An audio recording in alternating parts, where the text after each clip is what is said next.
In this episode of DataFramed, a DataCamp podcast, I'm speaking with Peter Bull about the importance of human-centered design in data science. Peter is a data scientist for social good and co-founder of DrivenData, a company that brings cutting-edge practices in data science and crowdsourcing to some of the world's biggest social challenges and the organizations taking them on, including machine learning competitions for social good. We'll speak about the practice of considering how humans interact with data and data products and how important it is to consider them while designing your data projects. We'll see how human-centered design provides a robust and reproducible framework for involving the end user all through the data work, illuminated by examples such as DrivenData's work in financial services and mobile money in Tanzania. Along the way, we'll discuss the role of empathy in data science, the increasingly important conversation around data ethics, and much, much more. I'm Hugo Anderson, a data scientist at DataCamp, and this is DataFramed.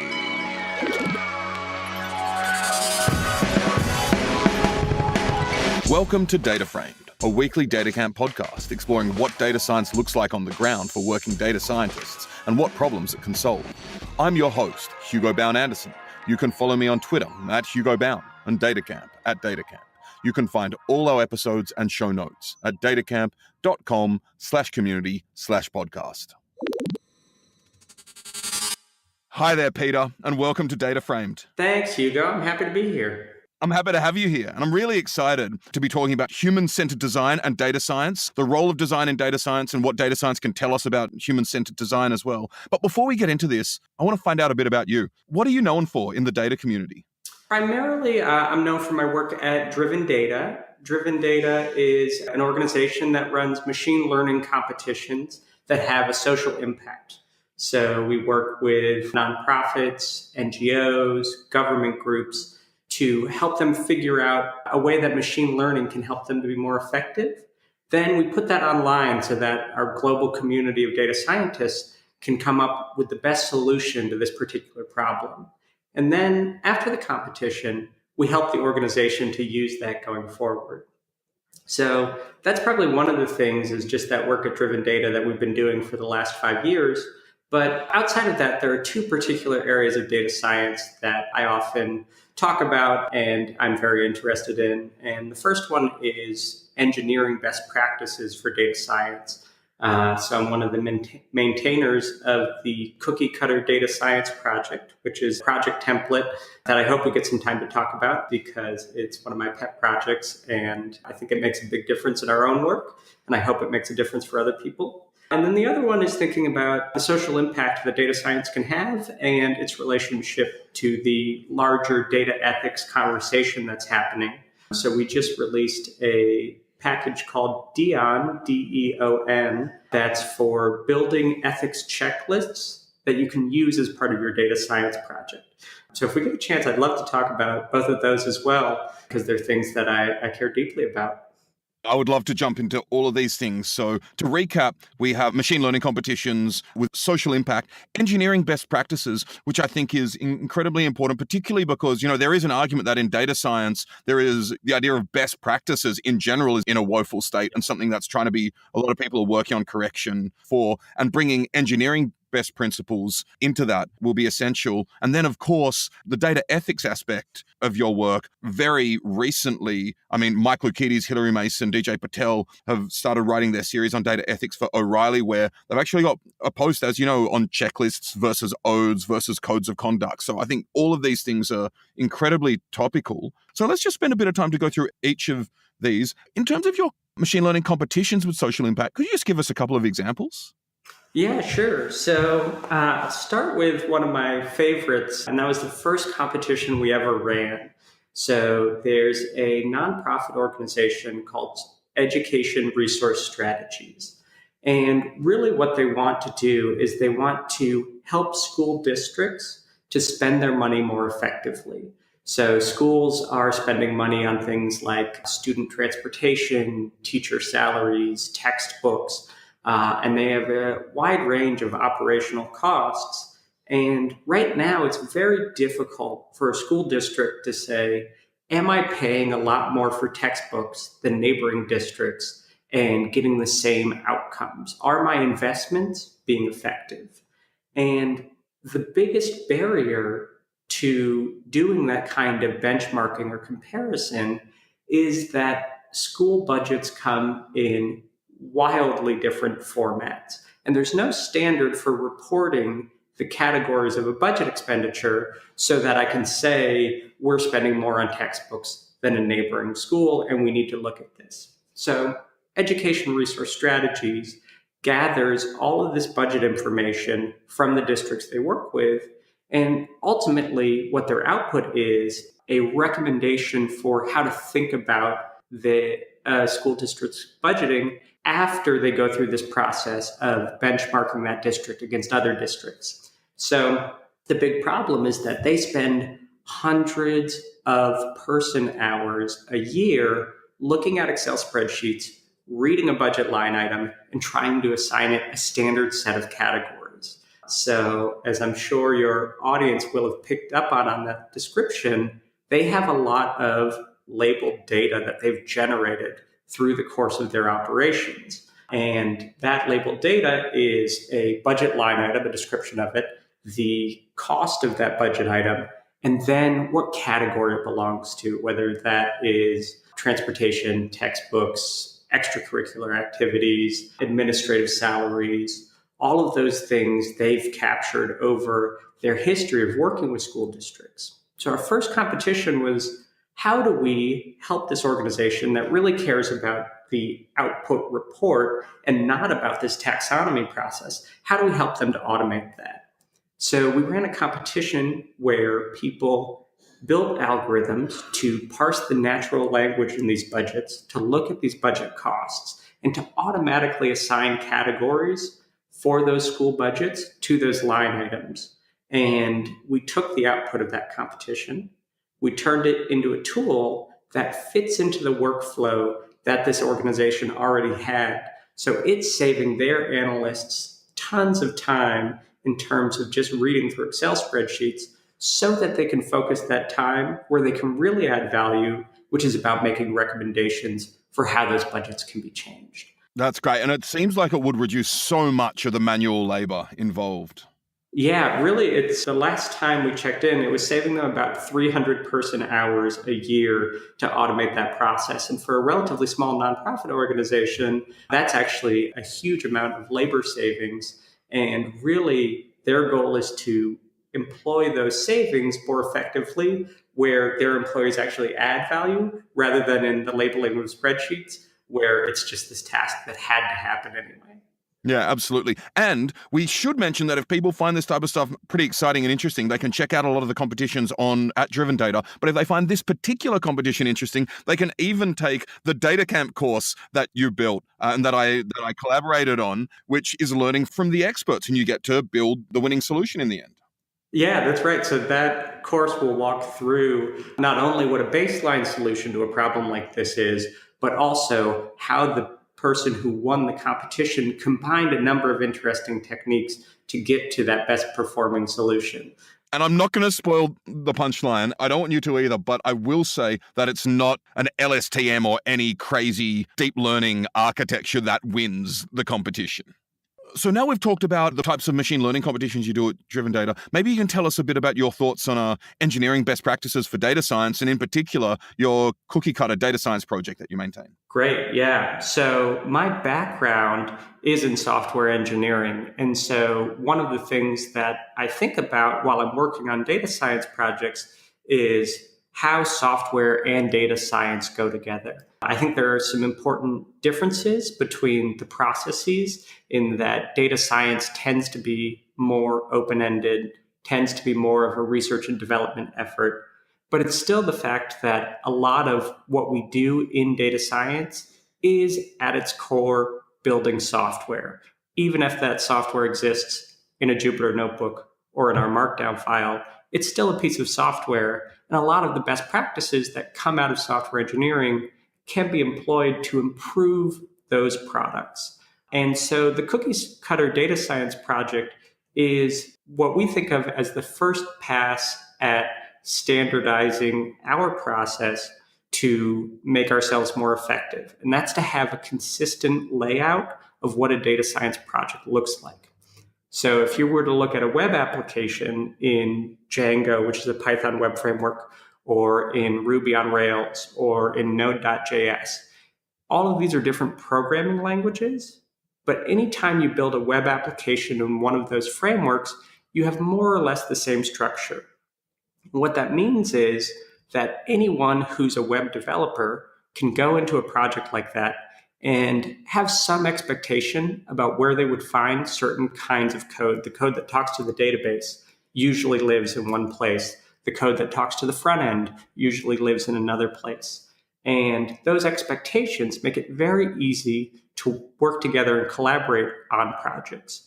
And so the cookie cutter data science project idea is to bring that kind of standardization to our own data science work. So we have a defined folder structure where our data lives, and we have a set of folders for raw data, data that has some processing but is in an interim state, and then processed data. We have a particular folder structure for where we keep our Jupyter notebooks or our Markdown files that are built in the literate programming style. And we have another set of folder structures for data processing pipelines that may exist as scripts and then ultimately may get refactored into something like a Python package. And because of this consistency, it's very easy for us to move from project to project and pick up something and remember sort of where we are, how to reproduce something. And because we work with lots of different clients on lots of different projects, this means that anyone who works on the team can jump into any project without having to spend a lot of time figuring out what happens where. That's great. And I find all the details very interesting. But as you've hammered home, the idea of actually having an overarching, overall consistent layout to data science projects and a system of best practices, I think is incredibly important. I presume this actually plays a role in your approach to building the package for data ethics and ethical checklists, of having something that you can carry across projects. And if there are biases involved or challenges, they're systematic in the sense that they won't be induced by a human working on the project. They'll be in this structure as a whole. So you'll be able to, that will become aware. You'll become apparent of that. Yeah, so I think the two are related in that we really spend a lot of our time building tools for people who are data scientists. A lot of times they start out as tools that we're using ourselves, and then we open source those tools so that other people who are working in data science can use them. So that's how the cookie cutter data science project started. And that's really how this ethics checklist package, Dion, started as well. So the idea there were a lot of conversations around data ethics that we found very compelling from a standpoint of really seeing where things had gone wrong in the process and feeling like ourselves, we were vulnerable to some of these things that could go wrong. It's very, very hard to have perfect foresight and to understand exactly what can go wrong in any given circumstance. And because we kept seeing these examples and feeling like, would we necessarily have caught this in our own kind of work? We wanted to have a more actionable way of engaging with that data ethics conversation to make sure that we didn't fall into some of these traps that just exist in the work, that if you're focused on methods, if you're thinking about data, you can get into these really technical aspects and not have a chance to pull up and look at the ethical implications. And so we wanted to have a really process-driven way of engaging that conversation for our own projects. So what this package we built does is it generates a data ethics checklist that's really framed around the data science process. So it starts with the data collection phase. And there are a set of checklist items that ask you questions like, do the participants in your data collection give informed consent for the data that is collected? That's one example of an item on the checklist. And what we've done is we've taken each of these checklist items at different parts in the data science process, and we've mapped them to real world examples where something has gone wrong. So we've got this collection of news articles and academic papers that explain when data science projects have hit ethical implications and the problems that have arisen. And there was actually just a really great article about Amazon really trying to build a resume filtering algorithm. And they get an unbelievable volume of resumes for any position that they open up. And they had the belief that they could use all of their historical data to train an algorithm to identify the top candidates that were applying for a given position. Now, as a sort of framing, that may seem from a data science perspective like it makes a lot of sense in that we've got a long set of training data and we want to be able to replicate this with an algorithm. But they just actually shut down the team that had been working on this project for years because they found that the algorithm was biased against women. And in particular, it wasn't saying, oh, is this person a woman and they've indicated that on their application. Now I want to use that and discount their application. But it was using things that were a little more implicit than that. So in particular, if the applicant had attended a women's college, then their score went down. And they discovered these problems with their algorithm and disbanded the team that was working on this project entirely because they couldn't get it over this bump in the process. And so they're still having humans review all of these resumes that come in. And so this is just sort of a classic example of something that seems like a great setup for a machine learning problem in the abstract. But if you don't think about how it's affecting your outputs that aren't just some measure of accuracy, it can go really, really wrong. And these are the types of things that Dion would ask you to check for. That's exactly right. Yep. And so it goes through the data science process from data collection to data cleaning to exploratory data analysis to actually building models. And that's where this would come in. And then actually it's got a section on deploying models. So when the model's deployed, what are the questions that you should ask? And really the goal is not to have all of the answers about what's right and what's wrong in a checklist. Given all of the different domains people work in, that's really an impossible task. But the goal is to take people who are already conscientious actors that want to be doing the right thing and make sure they're having the conversations about the way that things can be misused. So really the workflow we see for the tool is you generate a checklist using the tool, and then you submit a PR to your project that says, hey, here's our ethics checklist. Let's make sure we talk about each of these items as a team. And it's really about spurring that team discussion to make sure you've considered the particular implications of your project and you've made the right decision about it.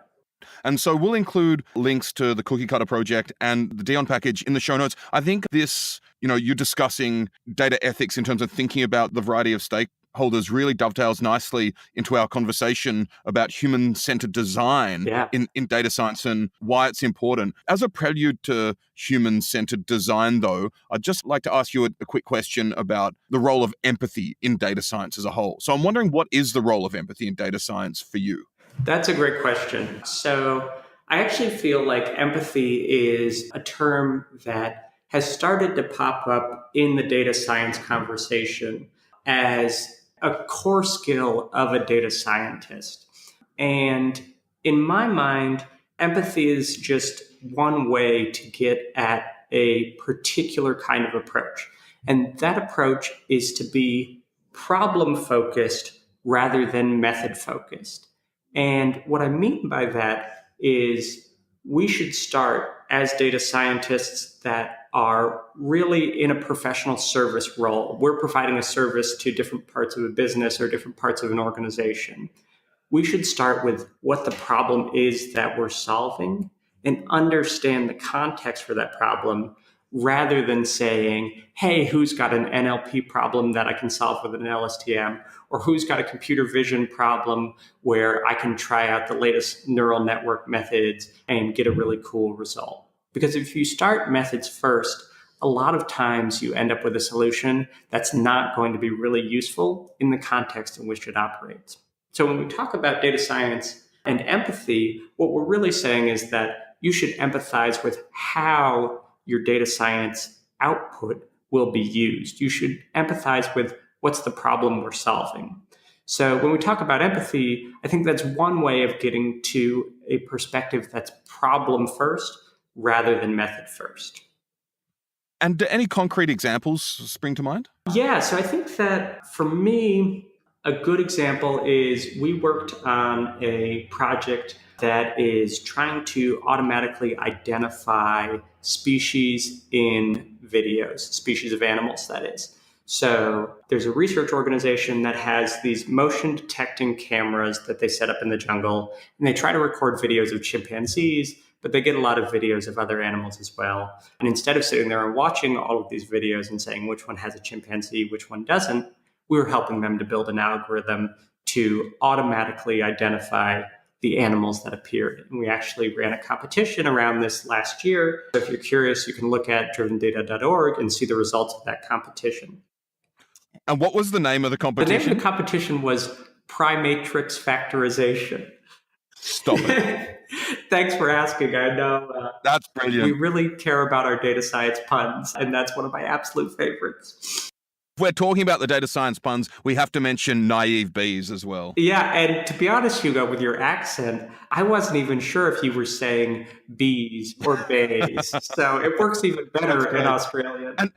And Naive Bees, of course, is currently being turned into a series of DataCamp projects as well. That's right, yeah. So the Naive Bees competition was to build an algorithm to identify honeybees from bumblebees. And we're working on a set of DataCamp projects to help people work through that problem, to give them that first exposure to a computer vision task that fits into a classification framework and look at the more traditional methods, and then move on to deep learning neural networks and convolutional neural networks.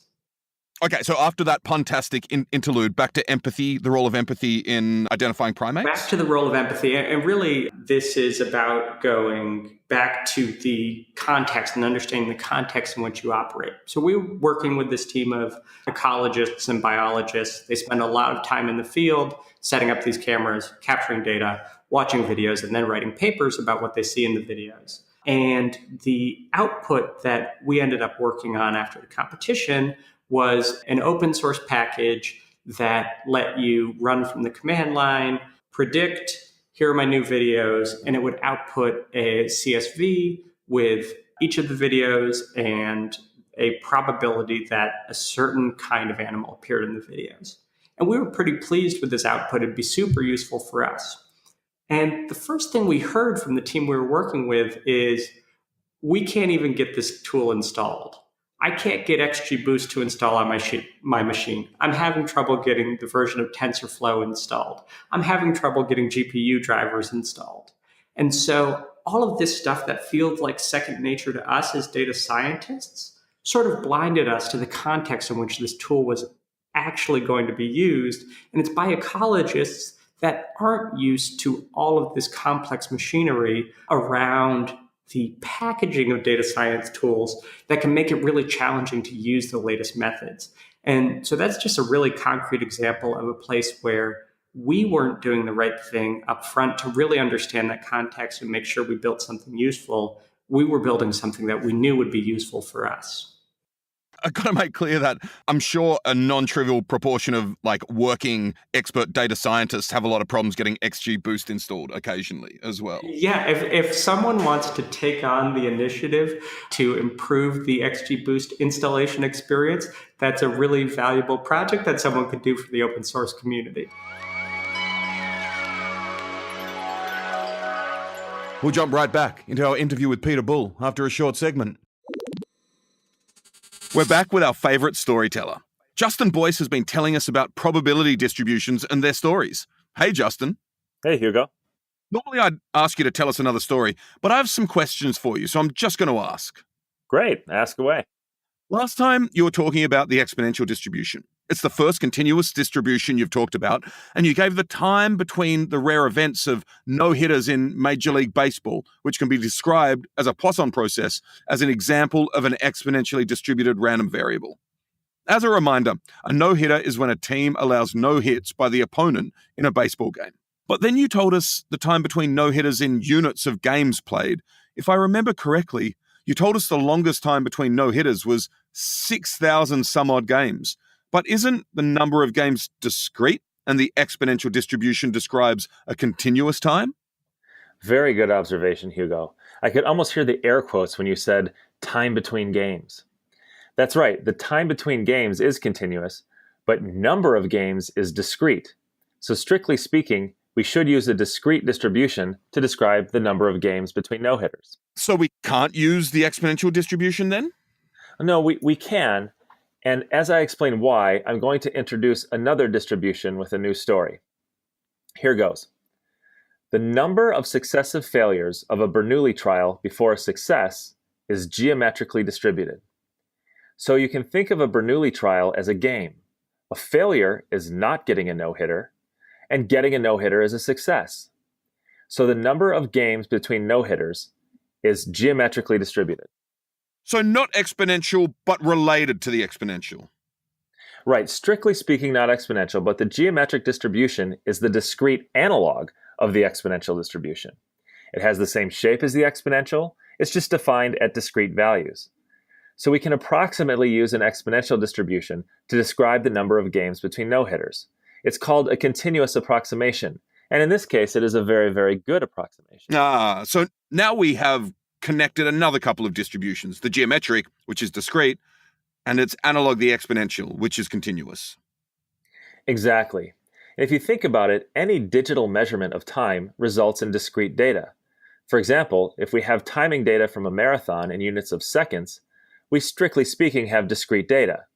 But the error in treating the timings as continuous is not large. So how about giving us another distribution connected to the exponential? Sure. Here's a new story. The amount of time I have to wait for the arrival of 2 Poisson processes is gamma distributed. Or, more generally, the amount of time I have to wait for n Poisson processes to arrive is gamma distributed. So the exponential is a special case of the gamma distribution where n equals 1. Exactly.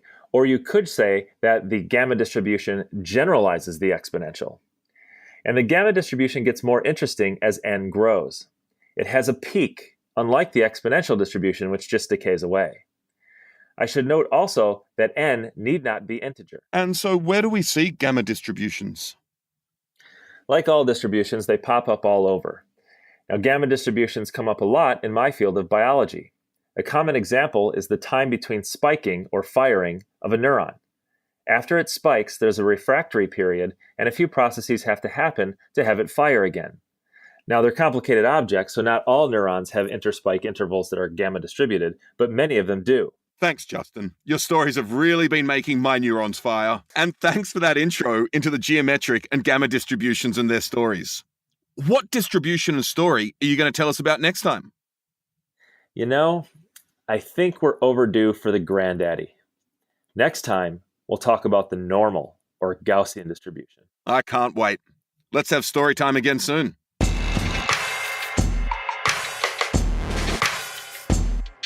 After that interlude, it's time to jump back into our chat with Peter. But first, I wanted to let you know that DrivenData is currently hiring. If you're enjoying this interview, you might be interested in working with DrivenData. Currently, the team is looking for a software engineer who loves the idea of building Python applications for social impact, and we'll put a link in the show notes. We here at DataCamp have collaborated with DrivenData and Peter on several initiatives, and they've always been a joy to work with. So let's jump into human-centered design and why it's important in data science, because I think probably a lot of our listeners wouldn't necessarily think of design principles as being something which would play a huge role in the data science process. So maybe you can tell us about human-centered design and why it's important in data science. Great, yeah. So human-centered design is a way of framing the design process, and it's really related to other terms that are in this field that you may have heard of, like design thinking, the double diamond method, and design sprints. Those are all sort of popular terms that people may talk about, and it's really referring to the same set of ideas, which is about having a design process. And human-centered design, in particular, is the one that we're most familiar with through our work with an organization called IDEO.org. So IDEO is one of the leading human-centered design firms. They helped design the first Apple mouse. They have a long history of being designers, both from an industrial design perspective, but also from a digital design and then eventually service design perspective. And so they have a really long history and track record of working and using these design tools to spur innovation. And they spun out a nonprofit arm, IDEO.org, that works with NGOs to have the same sort of results. So we partnered with that organization to look at digital financial services in Tanzania. And just to take a step back, that's sort of the context that we're working in is with this team of human-centered designers. And what that human-centered design process looks like, and I'll give you the overview first, and after that we can dig into the details of that particular project, which I think are pretty enlightening for how data science and design work together. So the big picture is that human-centered design is about starting with what's desirable. So there's a perspective that the best solutions to a problem are desirable in that someone wants to use them. They're feasible from a technological perspective, and they're viable from a business perspective. And the best solutions sit at the intersection of that Venn diagram. And you know you're not having a good data science conversation until you're talking about a Venn diagram, right? I was waiting for the Venn diagram. So this particular Venn diagram is desirable, feasible, viable. We want the intersection of all three of those things. And of course, a lot of data science work maybe will start with feasible, like the newest cutting edge technologies and the coolest, most efficient algorithms and that type of stuff, right? That's exactly right. And I think that is one of our tendencies as data scientists that I see in myself all the time, where I'm getting excited about lots of these new technologies and I want to find ways to use them. And so the trick is just to find the balance for really solving a problem we're using that is appropriate. And the human-centered design process sort of starts from this perspective of what's desirable to a user. And it gets there by moving through these three phases of the design process. The first is inspiration. And inspiration is about going and observing the people who will be users of your end product. So in the case where you're a data scientist, let's say that your job is to create this report that's emailed out to your executive team once a month. So what you would actually do is you would go and talk to the people who get that email, and you would say, hey, when you get this email, what do you use it for? What does it go into? Do you say, okay, I need some top line numbers from here that I put into slides? Or is it something you read to get context that then you say to the people that you manage, we need to change things X, Y, and Z? You would go and you would actually talk to the consumers of your data science process to see how does it fit in to the bigger picture. And so the inspiration part of the phase is really about going broad, brainstorming, and trying to get inspired by everything you might see around you. It's not about, let me see the data and get inspired by what's in my data. It's let's get inspired by everything before we even think about the data. So that's the first phase. The second phase is ideation. And what this means is trying to come up with particular solutions to a problem and then testing those really quickly. So one of the core concepts here is having the lowest fidelity prototypes possible and getting real user feedback on them. So it might be the case that you're working on a model to do some classification, and ultimately it's going to be like this big complex machine learning system that's deployed in the cloud. But what you might do first is, let's say we're working on this honeybee bumblebee problem. You might just say, okay, here's a spreadsheet of probabilities for each of these species. What would you do with this? That's sort of my lowest fidelity one. Take the most basic method, take the most basic output and say, is this useful?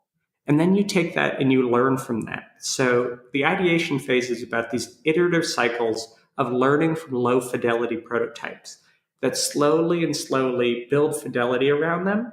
but it sort of helps to keep your project going in a direction that ensures that the output is going to be targeted at a real problem, that it's actually going to be useful, and that as you come up with new ideas throughout that process, you can see which of those are good ideas and which ones aren't. And it keeps you honest, right? In the sense that you're not going to end up building something which is useless or going down the entirely wrong path. That's exactly right. Yeah. So, I've seen so many times that even work that we've done where you build a dashboard that no one ever looks at. And everyone thought the dashboard was what they wanted, but that's not the right tool for the job. People really cared about answering one specific question. And just if they went to a web page with a thumbs up for a yes and a thumbs down for a no, that would have been even better than the dashboard you created. So in this dashboard case, instead of building the dashboard, perhaps the inspiration or ideation phase would involve drawing the type of figure on a whiteboard or on a piece of paper that the dashboard would show and say to the stakeholders, hey, is this actually what you want? Yeah, that's exactly right. Or even mocking it up in PowerPoint or using Microsoft Paint to make a little prototype and say, hey, is this graph something that you would need? How would you actually use this in your process? So trying to get at not just saying, hey, do you like this? Is this something you want to see? And more, how would you use it then? Because that question of how you actually use something will change people's answers. I think in a lot of data science work, it's very clear that if you ask, hey, do you want to see this? Hey, do you want to see that? Hey, do you want to see something else? People say yes to all of those questions. How could you not want to have all of the information that you could have? But really the question of how would you use it helps you to narrow down on the things that are going to be valuable and not create this information overload. So tell us about the third phase. We've got inspiration, ideation, and the third I is... The third I is implementation. So implementation here is not just, okay, you've finished it, now go build it. Implementation is actually a continuation of this process. So to go from prototyping to actually piloting a solution. So we think of prototypes as being small scale, low fidelity, something we do with a couple people to get some feedback. We think of implementation as, okay, how do we become more data-driven about this decision that we're making now? Implementation is about picking a pilot cohort, a set of users that will actually consume this, and then saying, okay, here's the version we're working with now. Here's a higher fidelity prototype that we have. Let's put it out there with a particular user group. And let's do some real testing of if this solution is working and solving the problem that we want to solve.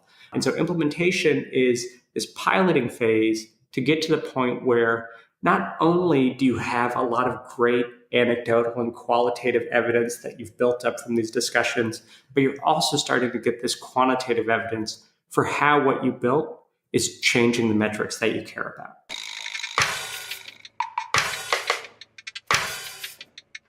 We'll jump right back into our interview with Peter Bull after a short segment. Let's now dive into a segment called Studies in Interpretability. I'm here with Patter Coyle, machine learning engineer and one of the core developers of the open source statistical modeling platform PyMC3. Great to have you on the show, Patter. Thanks for having me, Hugo. So, Patter, you've got very strong opinions on interpretability and fairness in machine learning. That's one of the reasons I like you. Can you start off by telling me what interpretability and fairness are? Interpretability is telling you why a model makes certain decisions. Often, we don't just care what a model predicts, we care why it predicts something. Fairness is making sure the predictions are unbiased and not discriminating against protected groups, implicit or explicit. An interpretive model can tell you why it decided a certain person is not worthy of a credit card. And for a human, it becomes easier to judge if the decision was based on a learned demographic or racial bias. Thanks, Patter. So why do you think this is becoming a significant concern for data scientists? I think if you look at the trends, such as General Data Protection Regulation, or GDPR, and change in consumer attitudes, we as data people need to invest time in understanding interpretability and fairness. The key terminology in GDPR that concerns us is the right to explainability, and that means that in specific cases, a black box model might not be sufficient. And by black box model, I mean one that is not interpretable. For example, you might want to know why a model predicted cervical cancer in a patient, and in particular explain that to a subject matter expert. Now, those are really big topics. Can you talk a bit more about fairness specifically? Well, it's worth talking about what's happening in the research community. So specifically in the past few years, we've seen tutorials at NIPS on fairness and machine learning. These will be in the show notes. I think it's very important to point out, and this is a sad fact about humanity, that humans are prejudiced. You just need to look at how few minorities and women are represented at the C-level of Forbes 500 companies, for example, to see that. In fact, Maurice Hart, a researcher into fairness and machine learning, points out that in the financial space, automated underwriting increased approval rates for minority and low-income applicants by 30%, while improving the overall accuracy of default predictions. So it is possible, depending on the rules and the process implemented, and what data is collected, to make less prejudiced decisions with algorithms. One of the concerns that we see in the media and society at large is the idea of trust in models. What does this mean for data scientists practically, especially in terms of fairness? I think for us to have impact as data scientists, we need to have empathy. An attitude of move fast and break things doesn't work in the healthcare space, and especially doesn't work in cases where you might be impacting human beings' lives, like models for recidivism. So we shouldn't dismiss these as concerns, and I think we should invest some time in learning interpretable models. In fact, my field of expertise is probabilistic programming, and I've got a course of this online if listeners are interested, called Probabilistic Programming Primer. These models allow you to both interpret the results, you get uncertainty quantification of what you're modeling, and you can also incorporate domain knowledge. Fundamentally, also the generative way that models are built in probabilistic programming is less black box than machine learning methods such as random forests. So what does this mean practically for data scientists? Practically, I think it's very important to talk to humans and think of the regulatory aspects of what you're doing with your data.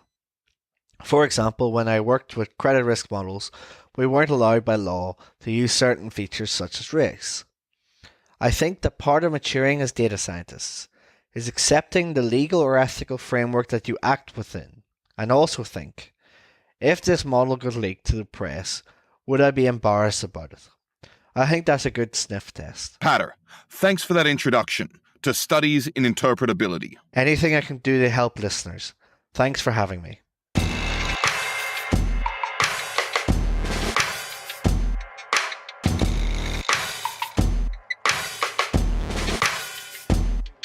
Time to get straight back into our chat with Peter. So you and I have discussed a really interesting project you worked on previously, which I think illuminates all of these steps really wonderfully. It's a project where you're looking at digital financial services in Tanzania. So maybe you could tell us a bit about this project and how human-centered design actually played a pivotal role for you. Great, yeah. So this project, I'm going to step back and sort of give you the context that this project is done in. So for a lot of people, your money has always been digital. And what I mean by that is that when I opened my first bank account, my parents brought me to a bank in middle school and said, you're going to have a bank account. You have to be responsible for your finances now. I gave that bank some money and they wrote down on a piece of paper how much money I had.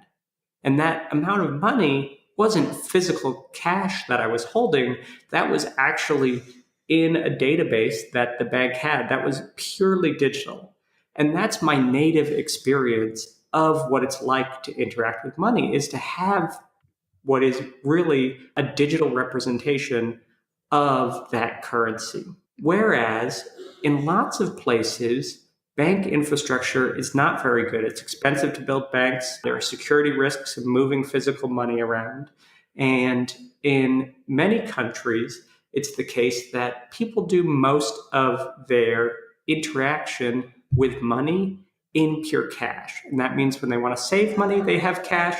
When they want to spend money, they have to get enough cash to buy something. And that can be very limiting in terms of your ability to save money over time, your ability to get loans that you might need to buy particular things.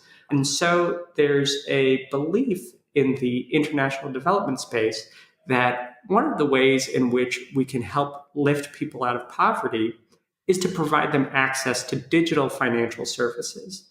So this same digital experience that people have had growing up where they put their money in a bank, how can we provide that without having to build all of that physical banking infrastructure? And one of the approaches to this is to have a digital wallet on your phone that's associated with your mobile phone account. Mobile phones have been one of these leapfrogging technologies where people who didn't even have a landline now have access to a mobile phone.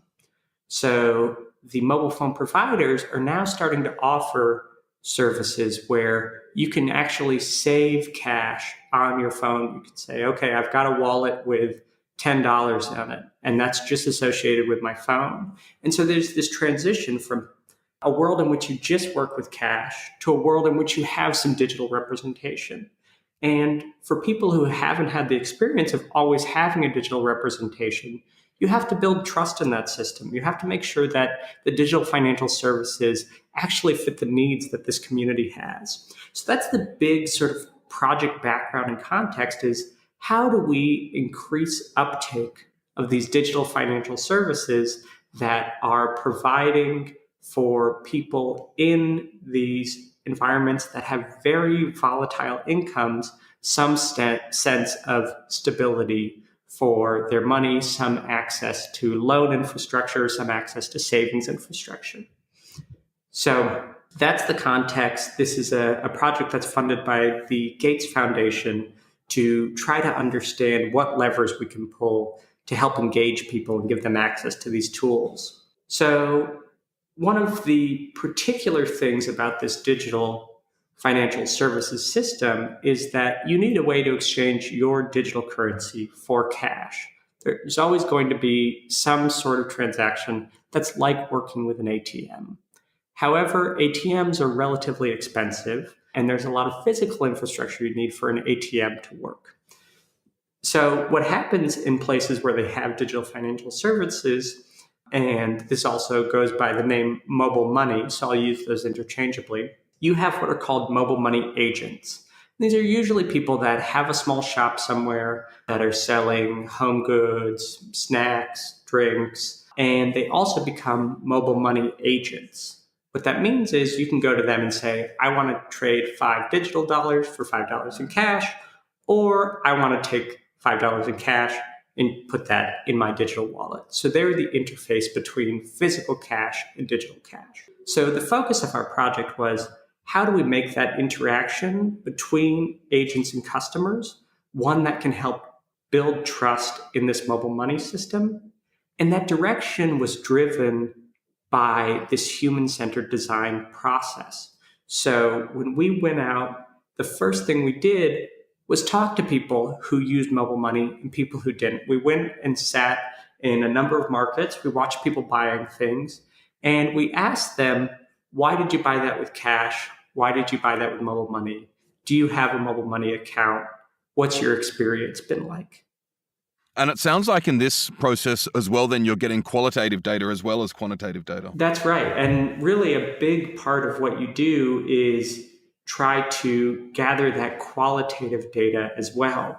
So we've been gathering this qualitative data through these interviews, but we also got mobile money transactions from one of the mobile network operators for a full 9 months. And it was tens of gigabytes of data, all of the transactions, hundreds of millions of mobile money transactions in the country. And so our goal was to combine that very rich data source about real behaviors with behaviors that we heard about, with these qualitative experiences that people actually had.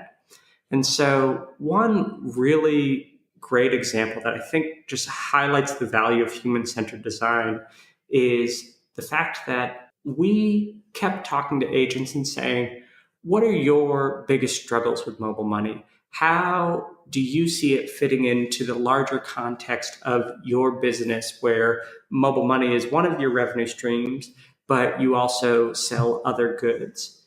And what we kept hearing from these mobile money agents is, well, it can be really tricky to predict how much money I'm going to make on mobile money transactions because I earn some commission on each transaction, but it's really opaque what those commissions are. And it's very hard for me to predict on any aggregated time frame for some given week or some given month how much money I'm going to get in commissions. And this was particularly interesting to us because we as data scientists had been digging into this huge treasure trove of data, thinking, oh, this has all the answers in it. This is going to be amazing. We're going to find so many insights in this huge range of transactions that we have. One of the things that we realized after doing these interviews is we didn't know what the commissions for an agent were. That was not data that was in the data set that we had. We had the amount of the transaction, but the portion that then an agent got as a commission was calculated totally separately by some business logic that existed in another application. And even if you did know how much they got, you may not know whether that was a lot or little or how that affected them on the ground. Oh, absolutely, yeah. And so just the thought that we could have known what was valuable to agents by looking at the data set and figuring out these patterns, that data set didn't even have the most important variable to the agents that we were working with. And we wouldn't have learned that if we didn't talk to them and just tried to learn things from the data alone. So one of the big things that we try to do in all of our work, and I really encourage all data scientists to do, is to go out and observe how your data gets collected.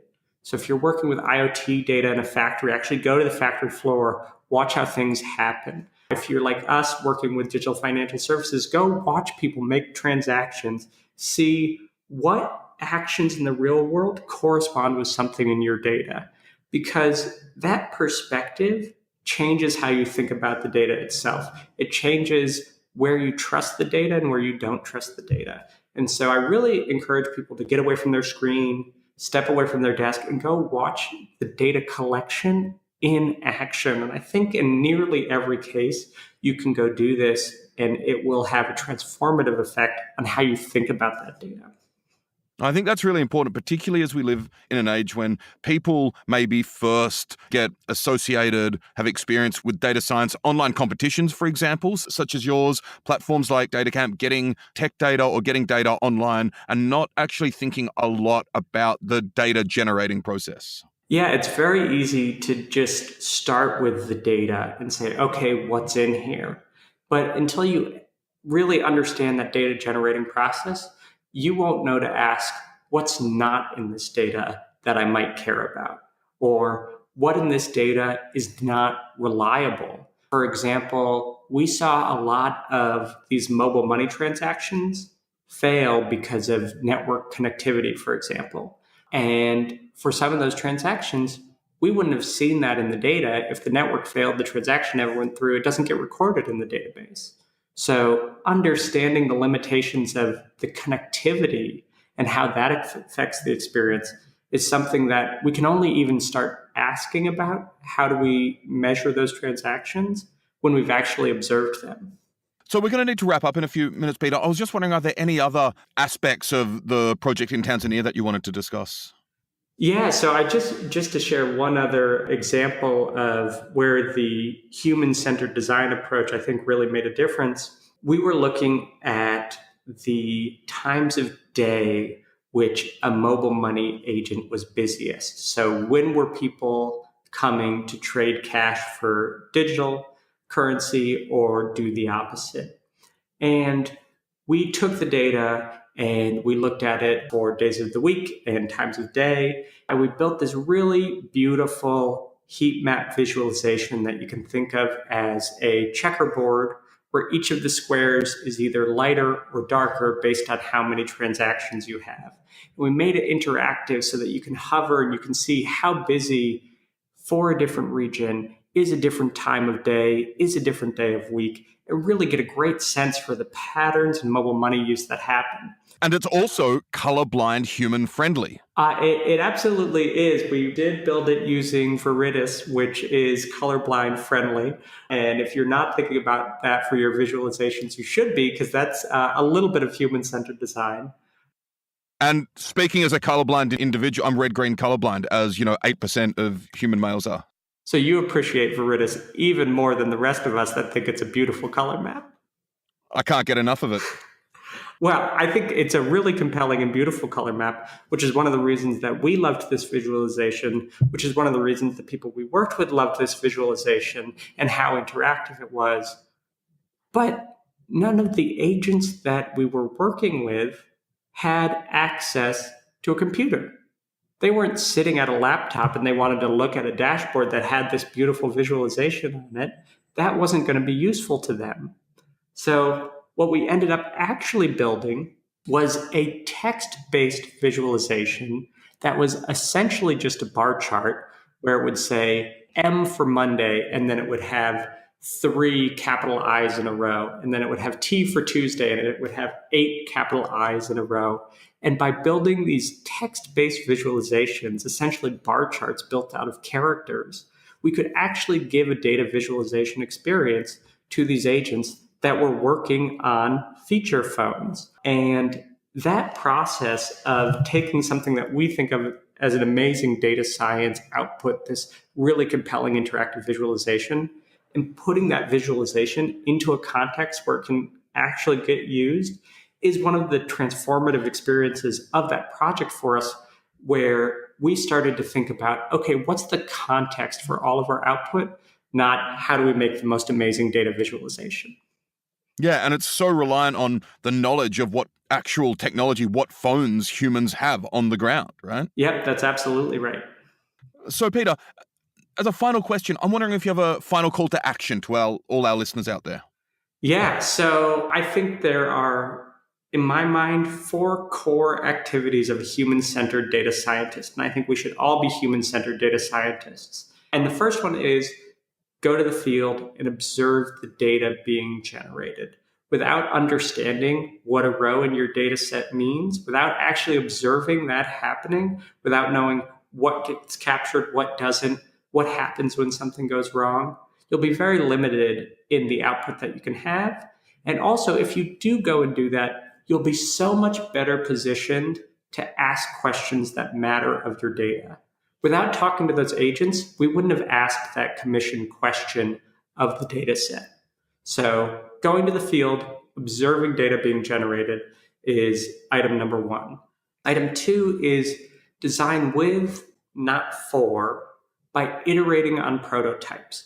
So this process of constant iteration, conversation with people who will actually be using the output, getting their buy-in on the decisions that you're making means that it's going to be something that's useful when you finish the project.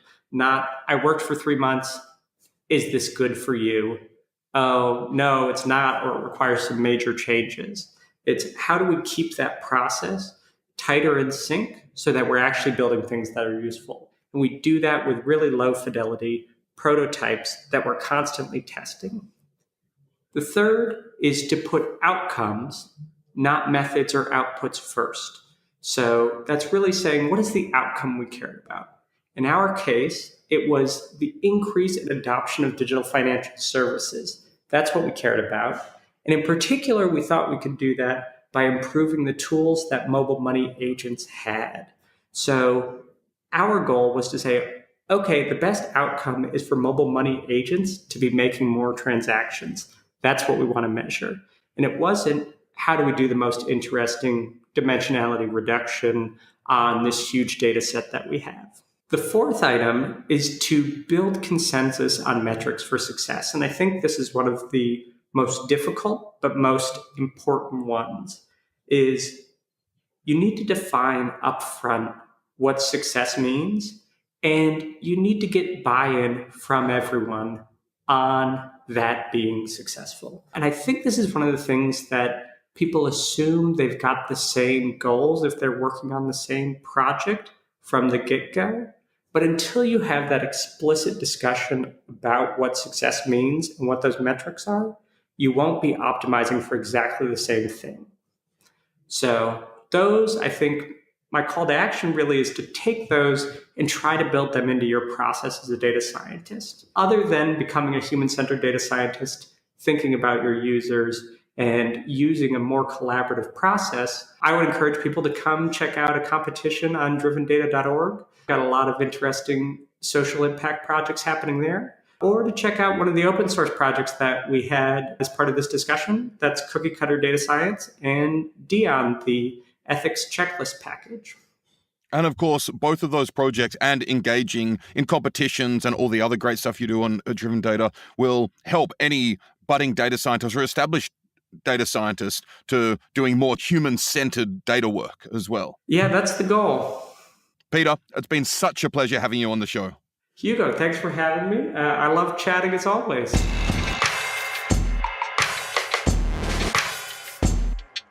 Thanks for joining our conversation with Peter about the importance of human-centered design in data science. We saw the need for applying software engineering best practices in data work and the importance of ethics checklists, along with Driven Data's Cookie Cutter Data Science and Dion projects, which, respectively, step up to these issues.